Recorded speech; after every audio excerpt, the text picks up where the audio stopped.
Side में लिखे जाने वाले हर एक आइटम की मैक्सिमम लाइफ 1 ईयर है। कितनी? उसके बाद उसकी समाप्ति हो जाती है, फिर वो अगले साल वो बैलेंस नहीं रहेगा। परचेज को समझ रहे हो? ड्यूरिंग द ईयर जितनी टोटल परचेजिंग है, ट्रेडिंग में डेबिट में जा करके परचेज जीरो बैलेंस पे आ जाता है। और सेल्स भी, परचेज रिटर्न, सेल्स रिटर्न, सभी direct expenses, indirect expenses, income, इतनी चीजें,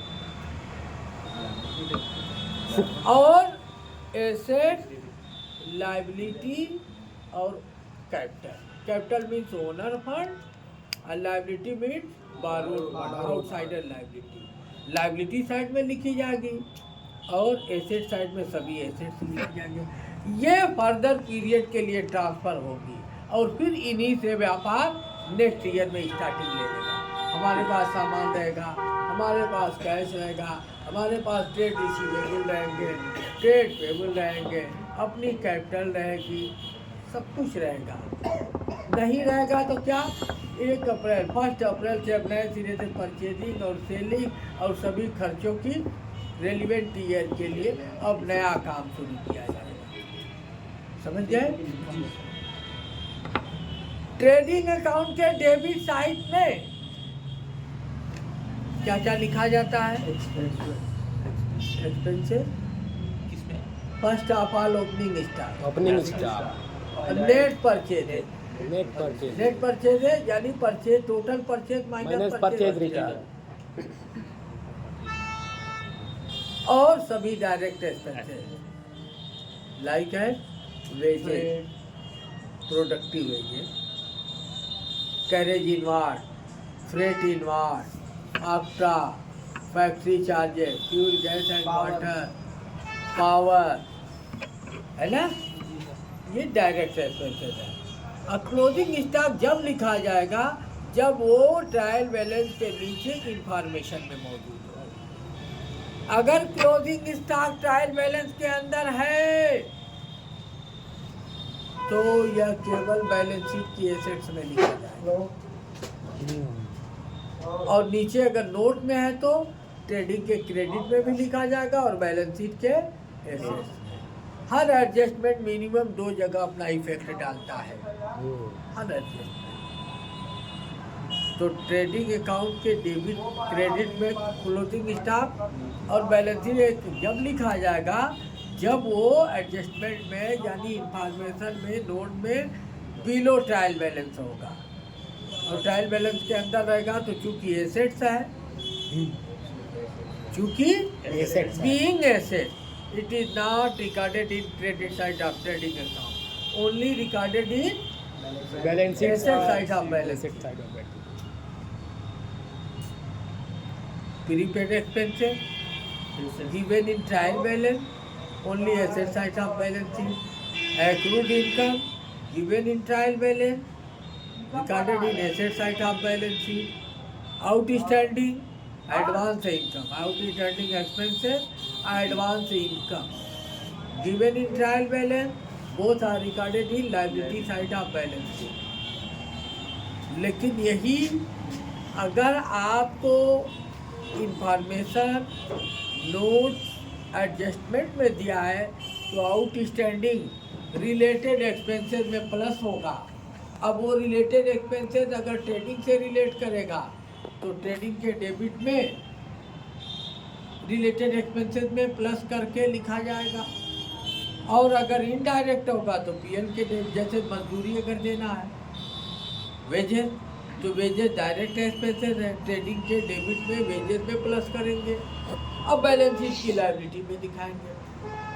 और सैलरी अगर देना है तो सैलरी चूँकि इनडायरेक्ट एक्सपेंसेस है तो पीएल के डेबिट में सैलरी में देंगे और बैलेंस शीट के एसेट्स में लिखेंगे।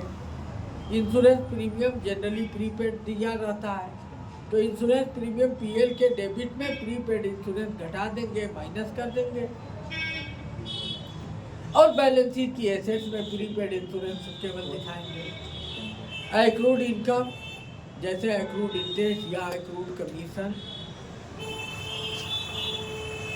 रिलेटेड इनकम में जोड़ेंगे पीएल के क्रेडिट में, अब बैलेंस शीट की एसेट्स में दिखाएंगे, एडजस्टमेंट में है तो एडवांस इनकम है तो घटाएंगे और लायबिलिटी में दिखाएंगे।